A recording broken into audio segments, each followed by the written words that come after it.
Здравейте! Днес ще се потопим малко по-дълбоко в Windows. Има едни инструменти, които често остават, скрити. Попаднахме на един текст, където ги наричат «скрити съкровища». Да, напълно подходящо име. Защото те са си там, вградени и могат да свършат страхотна работа, без да инсталираш нищо допълнително. Точно. И днес ще разгледаме точно няколко такива. Как могат да помогнат, за диагностика, за почистване, дори за мрежата. Да започнем с нещо често срещано. Компютър изведнъж става бавен. Какво правим тогава? Първото нещо е да видим какво точно се случва вътре и тук идва един много полезен инструмент – мониторът на ресурсите. Или RESMON. RESMON, как се стартира? Лесно е. Натиска се клавишът Windows и R заедно, появява се едно прозорче и там пишеш RESMON. После Enter. И той ти показва в реално време кой процес, кой гълта процесора, паметта, диска. Много е полезно. Значи веднага виждаме кой е виновника за забавянето. Супер! А ако не е просто бавен, дава грешки, приложения забиват. Тогава другия ключов инструмент е преглед на събития. Event VR. Event Viewer, пак по същия начин с Win плюс R. Точно така, Win плюс R и пишеш Event VR. Това е нещо като, черната кутия на Windows. Всичко важно се записва там. Грешки, предупреждения, системни съобщения. Можеш да филтрираш, да търсиш конкретни проблеми. Често там се вижда причината за някаква повтаряща се грешка, която иначе не е ясно откъде идва. Разбирам, като дневник на системата. Добре, имаме инструменти за диагностика, а за поддръжка, да кажем, искаме да освободим малко място на диска. Тук класиката е почистване на диска Clean MGR. Повечето хора го знаят. Да, но има ли нещо повече? Има, да.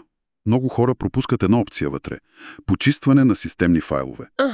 Като я избереш, можеш да изтриеш стари инсталации от Windows Update, точки за възстановяване и други неща, които заемат доста място. Говорим за гигабайти понякога. Това е полезно. Добре. А за файловете? Ако искаме да копираме големи папки, примерно за архив.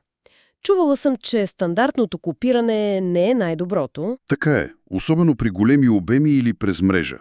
Затова има RoboCopy. RoboCopy. Това команда ли е? Да, инструмент за команден ред, но е изключително стабилен и мощен. Примерно, командата RoboCopy C Source D Backup MIR. Чакай, какво прави това MIR? MIR означава огледало. Mirror. Прави папката в дестинацията абсолютно копия на източника. Много е удобно за бекъп. Значи копира само новото и промененото. Копира новото, промененото, но също така изтрива от дестинацията файлове, които вече ги няма в източника. Опа, значи трябва да се внимава. Точно. Много е мощно, но трябва да си сигурен какво правиш, за да не изтриеш нещо важно без да искаш. Ясно. Да минем към мрежата.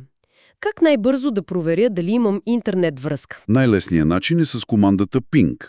Отваряш команден ред CMD и пишеш ping последвано от адрес. Например, ping 8.8.8.8.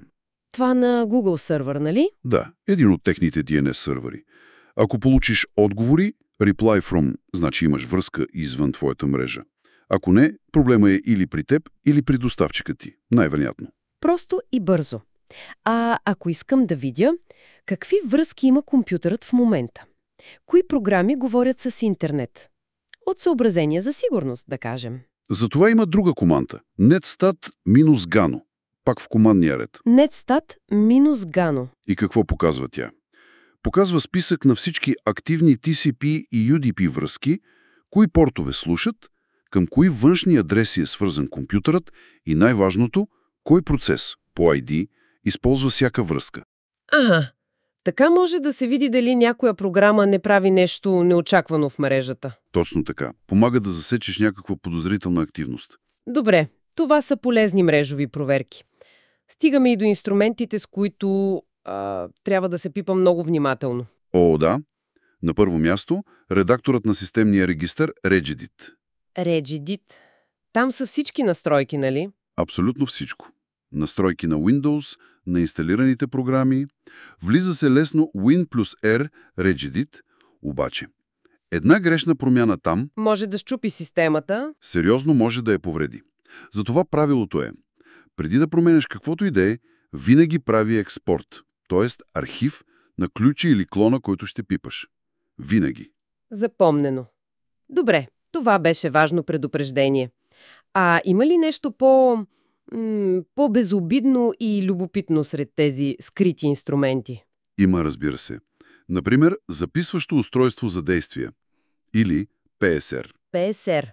Какво прави то? Стартира се с PSR от Win плюс R и то записва всичко, което правиш. Всяко кликване с мишката, всяко писане на текст, като поредица от скриншоти с автоматични обяснения. Вау! Накрая генерира един HTML файл, който показва стъпка по стъпка какво си направил. Идеално е, ако искаш бързо да покажеш на някого как се прави нещо. Това звучи невероятно удобно. Вместо да обясняваш или да правиш скриншоти ръчно. Супер! Точно. А вярно ли е, че дори и стандартният калкулатор има някакви скрити възможности? О, да. Повечето хора ползват само стандартния режим. Но той има и научен режим, режим за програмисти с двоична 16-десетична система, а също и преобразуване на всякакви мерни единици – дължина, тегло, обем, температура, валути, макар че за валутите трябва връзка за актуални курсове. Има и изчисляване на дати, колко дни има между две дати. Еха, не подозирах, че е толкова функционален. Доста неща са скрити на пръв поглед. Наистина, Windows предлага цял арсенал от инструменти, които често така остават в сянка. И както видяхме, те съвсем не са само за IT-специалисти. Съвсем не. Познаването дори на 2-3 от тях може да спести много време, да помогне при диагностика или просто да направи работата с системата малко по-прозрачна. Определено. И така, след като разгледахме тези различни инструменти от следене на ресурси, през почистване, копиране, мрежови проверки, до записване на действия, може би е добре да оставим един въпрос за слушателите да помислят. Кой от тези скрити съкровища изглежда най-интересен за едно бързо изпробване? Просто за да се надникне малко по-дълбоко в собствения компютър.